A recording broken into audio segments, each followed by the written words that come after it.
नमस्कार दोस्तों। बिहार पंचायत आम चुनाव 2021 सफलतापूर्वक संपन्न हो चुकी है और शपथ ग्रहण का दौर भी शुरू हो चुका है।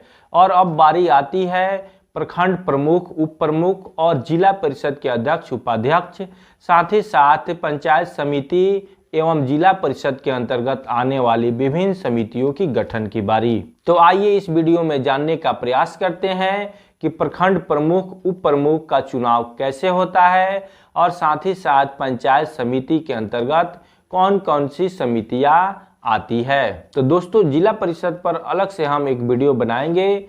अगर इसमें ही जिला परिषद के बारे में अगर हम चर्चा करते हैं तो यह वीडियो काफ़ी लंबा हो जाएगा।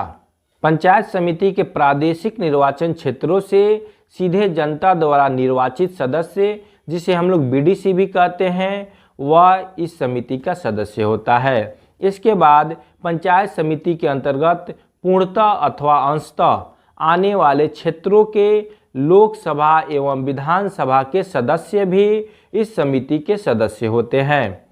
इसके बाद राज्यसभा एवं के वैसे सदस्य जिसका नाम उस पंचायत समिति के किसी भी पंचायत के अंतर्गत आने वाले बूथ पर उसका नाम निर्वाचक नामावली में अंकित हो, तो वह भी पंचायत समिति का सदस्य होता है।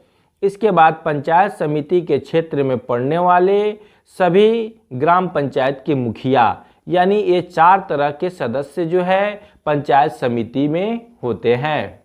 प्रखंड प्रमुख और उप प्रमुख के चुनाव में पंचायत समिति के प्रादेशिक निर्वाचन क्षेत्र से सीधे तौर पर निर्वाचित सदस्य यानी बीडीसी जो है इसमें भाग लेते हैं। प्रमुख और उप प्रमुख के पद पर वही व्यक्ति चुनाव लड़ सकता है जो पंचायत समिति का सदस्य हो यानी बीडीसी हो। जैसा कि हम लोग जानते हैं कि पंचायती राज व्यवस्था में जितने भी पद के लिए चुनाव कराए जाते हैं उसमें आरक्षण की व्यवस्था की गई है।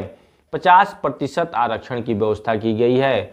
50% सीटें अनुसूचित जाति, जनजाति और अत्यंत पिछड़ा वर्ग में आने वाले व्यक्तियों के लिए आरक्षित है तथा 50% अनारक्षित है। और अनुसूचित जाति, जनजाति और अति पिछड़ा वर्ग के लिए जो 50% सीटें आरक्षित की गई है उसमें भी 50% इसी वर्ग समूह के महिलाओं के लिए भी आरक्षित किया गया है।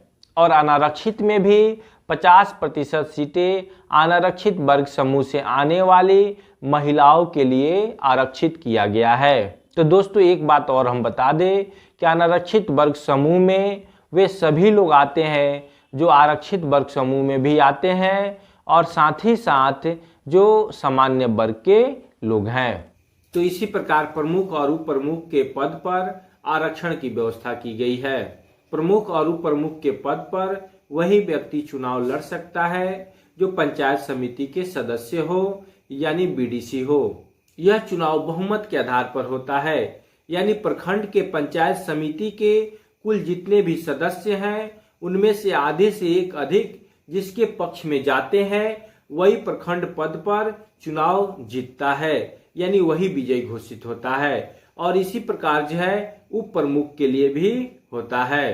प्रमुख और उप प्रमुख का कार्यकाल 5 वर्षों का होता है, लेकिन पंचायत समिति के सदस्य अगर बीच में ही अविश्वास प्रस्ताव लाते हैं तो प्रमुख और उप प्रमुख को विश्वास मत हासिल करना होता है। अगर विश्वास मत खो देते हैं तो इन्हें अपने पद से हटना पड़ता है।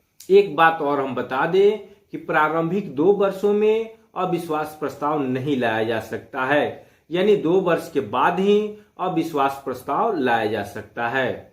यानी 2 वर्षों तक प्रमुख और उप प्रमुख अगर अपने पद से इस्तीफा नहीं देते हैं या उनकी मृत्यु नहीं होती है तो वे अपने पद पर बने रहते हैं। इसके अलावा अगर कार्यकाल 6 माह से कम बचा है तो ऐसी स्थिति में भी अविश्वास प्रस्ताव नहीं लाया जा सकता है। तो इस प्रकार जो है प्रमुख और उप प्रमुख का चुनाव होता है और प्रमुख और उप प्रमुख जो है अपने पद ग्रहण करते हैं और कार्यों का संचालन करते हैं। इसके बाद जो है अब जान लेते हैं कि पंचायत समिति के अंतर्गत कौन कौन सी समितियां कार्य करती है। इनमें प्रमुख है सामान्य अस्थायी समिति, वित्त अंक्षेपण एवं योजना समिति, उत्पादन समिति, सामाजिक न्याय समिति, शिक्षा समिति, लोक स्वास्थ्य परिवार कल्याण एवं ग्रामीण स्वच्छता समिति एवं लोक निर्माण समिति। तो यह जो है कुल 7 इसमें समितियां होती है। प्रत्येक समिति में 3 से 5 सदस्य हो सकते हैं और कोई भी निर्वाचित सदस्य अधिकतम 3 समितियों के सदस्य हो सकते हैं। प्रमुख सामान्य अस्थायी समिति तथा वित्त अंक्षेपण एवं योजना समिति का पदेन अध्यक्ष होता है। उप प्रमुख सामाजिक न्याय समिति का अध्यक्ष होता है और प्रमुख जो है इन 2 समितियों के अलावा एक और भी समिति का प्रभार अपने पास रख सकते हैं। प्रत्येक समिति में कम से कम एक महिला सदस्य जरूर होगी। सामाजिक न्याय समिति के सदस्यों में से कम एक सदस्य अनुसूचित जाति या जनजाति से होगा। यह सभी समितियां अपने अपने निर्धारित क्षेत्रों की कार्यों की देखरेख करती है और पंचायत समिति के साथ समन्वय स्थापित करती है। पंचायत समिति अपने क्षेत्र में आने वाले सभी बाजारों पर, मेलों पर और बस स्टैंड इत्यादि स्थानों पर किसी भी प्रकार का कर लगा सकता है।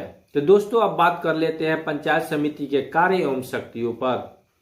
पंचायत समिति विभिन्न योजनाएं बनाता है, उसे जिला योजना में सम्मिलित करने के लिए उपस्थित करता है।